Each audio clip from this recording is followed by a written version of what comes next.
Good morning. This is my second attempt. Well, look at all that hair on my face. Anyway, this is my second attempt this morning to get a video out to you guys. I was most of the way through recording the last video, and something happened, and the YouTube interface started to crash, like repeatedly. So I had to scrap that and figured I'd come into work and give it a couple of hours for YouTube to figure out what the heck was going on, and I'd give it another try. And I think this is going to be a more interesting video anyway, because the other one I was just yapping on and on. So we're going to make something in this video. I am going next week, actually I leave Sunday, I'm going up north to see a friend of mine in the UP, that's the Upper Peninsula for those of you who aren't familiar with that terminology.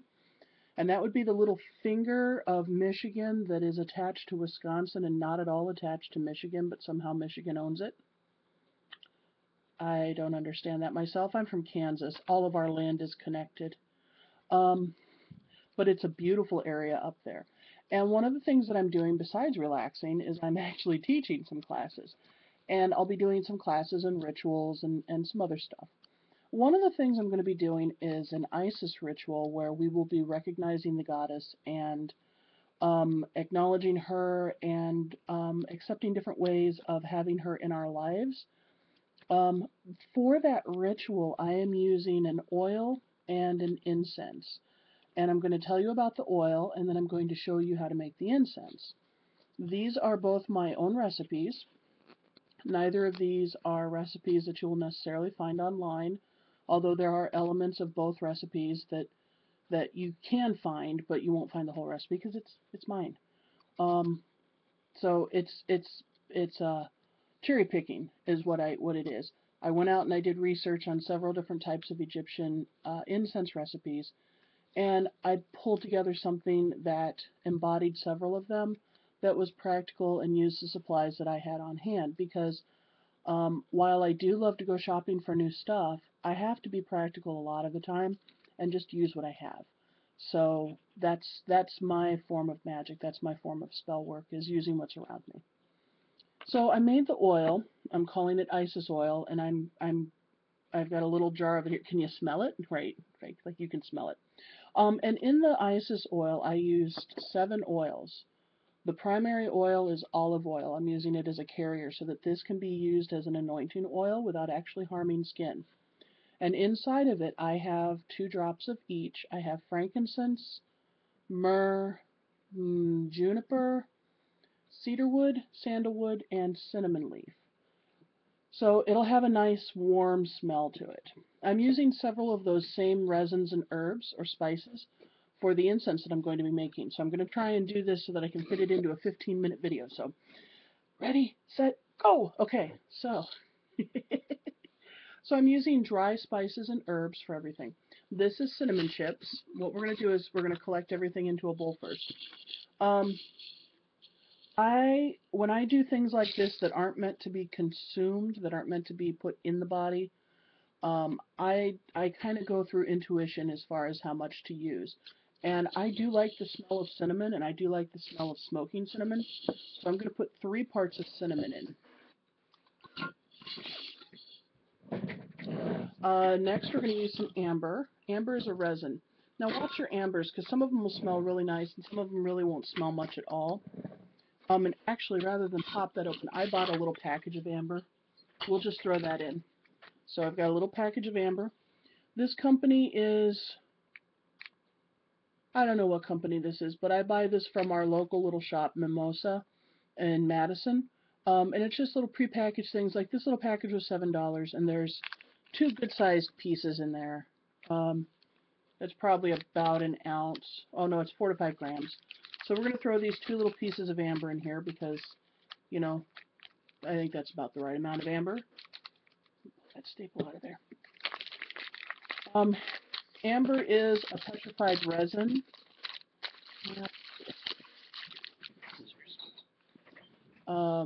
It's from tree sap. We're also going to use copal in this recipe, and copal is really similar to amber, with the exception that copal has not been petrified for as long. So in the rock world, in the crystal world, if you have copal, you can set copal on fire. You can't really set amber on fire anymore. Put plastic in there because that will not be nummy. So speaking of copal, I also bought a little package of copal because I don't have any on hand. And I went to go get some benzoin, which we're going to throw in next, and just happened to see the copal and the amber there. And I totally didn't realize that I was buying the same amber that I already had, so shame on me.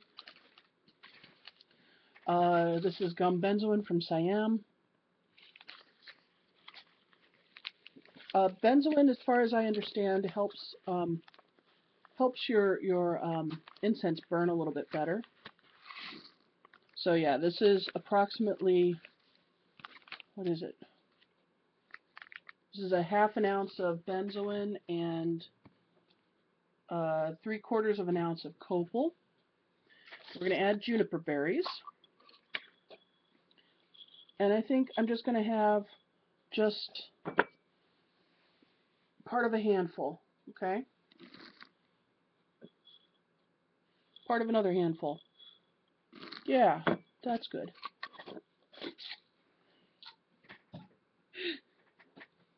We're going to throw in some dragon's blood incense. Now, dragon's blood does come in a resin form, in a rocky resin form. So I'm just going to put a few rocks in there. Now, the thing with working with resins is resins, when they powder, resins are real sticky because, remember, they come from saps. So when you powder them down, they get really sticky, really weird. This is frankincense. I like, there we go. I like to work with frankincense. I keep a frankincense and myrrh blend in the shop because of the sacredness of it.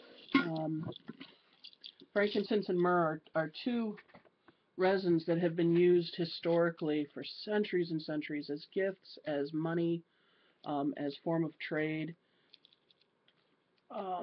There we go. This is myrrh. Okay. I know these are in jars. You can't really see them too well, but and I'm just doing handfuls on the myrrh and the frankincense.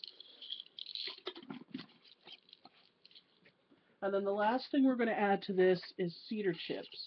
Now, cedar chips might make grinding this a little dicey because, you know, cedar is wood and chippy and light and everything. So we will see how that works out. But I'm just going to scoop some in there and see how that goes. Okay.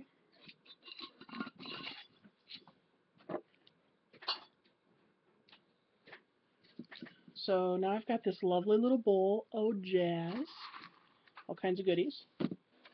So this is going to take a couple of grindings, and we'll do at least one grinding while we're talking here. I'm going to mix it a little bit. It'll mix more once we get it in the grinder. Now, before we start grinding things, there's a few ways that you can work with your herbs and spices if you want to powder them. Most people will think of mortar and pestle, and that's nice. These can come in different grades in the cup and in the tip of your brain die. You know what I'm saying? This is a really, really smooth one, so I don't really want to use this because it's going to take me for flipping ever, and my hands are going to die. This is like a soapstone one. I've got a big one at home that's designed for corn and grains that's made out of concrete, so it's really rough. So it'll break down these bigger pieces like these resins. But then the downside is the resin powder will stick in that. And whatever I end up grinding this resin powder in, I need to keep specifically for grinding incenses and non-consumable items, because once I put a resin in it, it's pretty much going to trash whatever I've ground it in. So I have an old coffee grinder that I like to use just for resins, because I'm never going to put anything in that. I have a mill for like my other powders that are consumable powders. The other thing that you can use is you can use an herb grinder, and some folks may be familiar with these because you can find them at smoke shops as a tool to grind your tobacco. But it is specifically designed to grind herbs, particularly leafies. So this is not an appropriate thing with which to grind this. This will just get gummed up. It won't actually break up your resins at all. You won't get a powder from them. You will with dried leaves, however. So we are going to use a coffee grinder. This is my Proctor Silex. I've had it for a million years. It looks it. It's rough. So you never really want to fill the whole cup up when you put this stuff in. You just want to put enough in to kind of cover the bottom. And, you know, if you can break up your pieces a little bit first, that's good. So you see I kind of just have enough on the bottom. And I apologize, it's going to be loud and grindy, but that's kind of the point. And don't grind it like all at once. Give it, pulse it.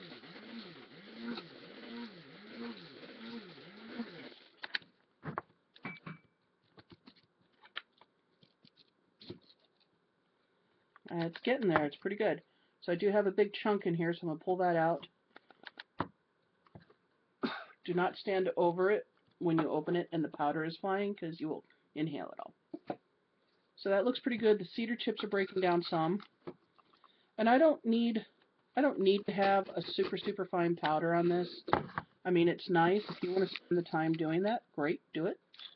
But it's not absolutely necessary. So we'll do a few of these grindings like this. And then I'll show you how we will burn it.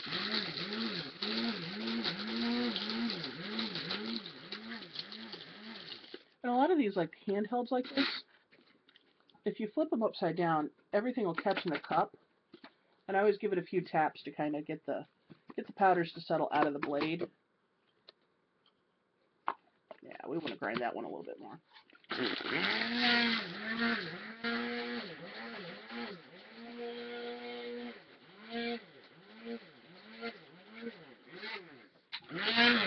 And most coffee grinders are set up to where you can't make them go unless there's several safeties involved, which is good, because you don't want to cut your finger off or anything.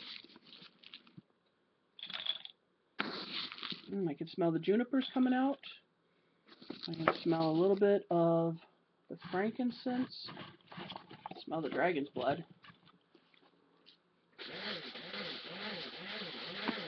So while that's grinding, the best way to burn powdered incense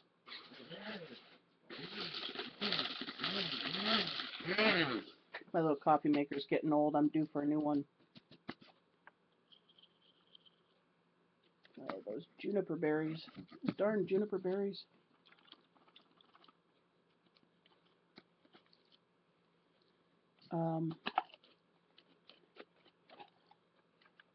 Remember, this is the exciting video that I'm recording today. Okay. The best way to burn a powdered incense is usually with a charcoal. You can buy charcoal in like little logs, like this, and some of them are quick lights, and some of them you have to actually hold a flame to them for a little while. Quick lights, when you light them, they'll catch the edge, and it'll just spark out and around and catch the whole charcoal on fire. So this is what a charcoal looks like. You can get little square ones too. You want to put the charcoal in something that's fire safe. This is a little brass bowl, and in it I've got sand. So the sand will help to protect every other surface that this bowl is sitting on from heat. So let's find out if this is a quick light or if this is a hold it to the flame for a while.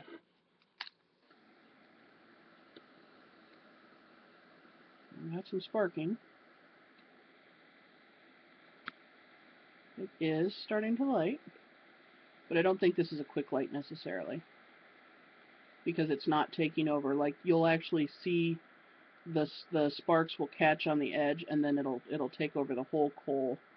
Like, you'll actually see the spark and the flame travel. This one it isn't. But we're going to get her lit up.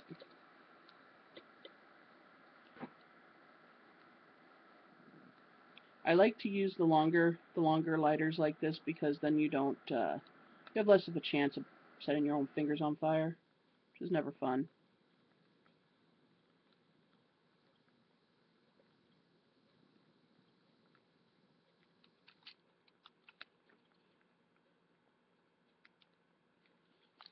Okay, you can kind of see the glow. I got one little area left to light up.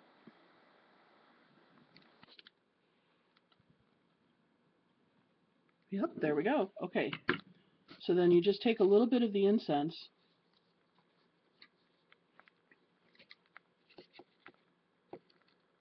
and I like these round ones because they have a little cup in them. So I'm just going to drop it into that little cup. And it'll just smoke until the resins are burned off. So that was just a tiny, tiny little pinch. I mean, really, I don't think it was anything more than maybe that much. Can you kind of see that? And if you look, you can see the resins are bubbling. The pieces, the chunks that are left. And you get a nice little smoke out of that. And that smells very lovely. I don't really smell the charcoal in that. Some people don't like using charcoals because you can smell it. But I don't think that you can usually smell the charcoals and things like this. But this is a nice little incense here. And you can see that it smokes really well. This is a nice quick way of burning a powdered incense. Some people will go so far as to have sensors and things, and that's fine. So I'm going to wrap up. This is a little over 15 minutes now. So thank you for watching, and I hope you enjoyed this. I hope that you learned something fun out of this, or practical, or something. And have a great week, and I'll catch you next week when I'm in the UP. Bye.